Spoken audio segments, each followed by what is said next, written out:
আসসালামাইকুম। আমরা আমাদের প্রাণপ্রিয় ইউনো মহোদয়কে আমরা আমাদের ইশালমারি 7 নম্বর ওয়ার্ডে পেয়েছি।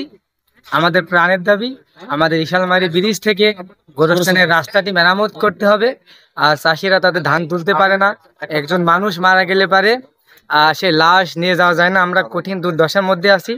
স্যারের প্রতি আমাদের একটাই অনুরোধ, আমাদের এই প্রাণের দাবি আমাদের রাস্তাটা যাতে স্যার মেরামত করার ব্যবস্থা করে।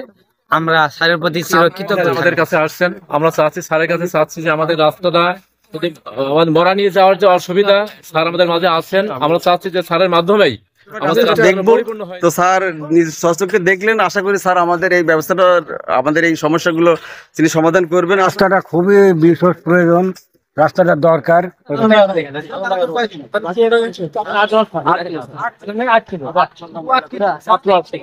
দুপাশ থেকে 2 ফিট 4 ফিট বা এরকম করলে পারফেক্ট হবে। স্যার ওই মাটিটা যাতে ওই নেটের ভিতরে না চলে যায় স্যার, এইটুকু আমাদের একটু আপনি মাটিটা কোথায় নিচে নেমে যায় স্যার, মানে স্যার উপরে আমরা মাটি দিয়ে বাঁধলাম, বাঁধার পরে স্যার এইটা আবার ফের ভেঙে এর ভিতরে চলে যাচ্ছে স্যার। এই জন্য আমরা স্যার এই যে স্যার আমাদের প্রাণের দাবি আমাদের এই রাস্তাটুকু মেরামত করার একটু সুযোগ করে দেবেন স্যার। চওড়া করতে হবে একটু। জি স্যার, রাস্তা ভেঙে চলে গেছে। ওইগুলো স্যার নদীটা আর এইগুলো পুকুর, আর এই কোলটা পুকুরে একদমই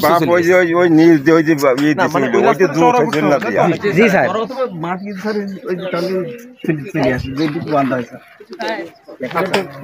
রাস্তাটা চওড়া করতে হবে, এটা এই অংশটুকু ওইটা আর ওই অংশটুকু হচ্ছে মেরামত করতে হবে, তাই তো?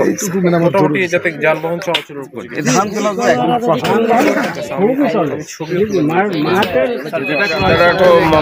রোড হয়ে গেলে ভালো হয়, সুন্দর হয়।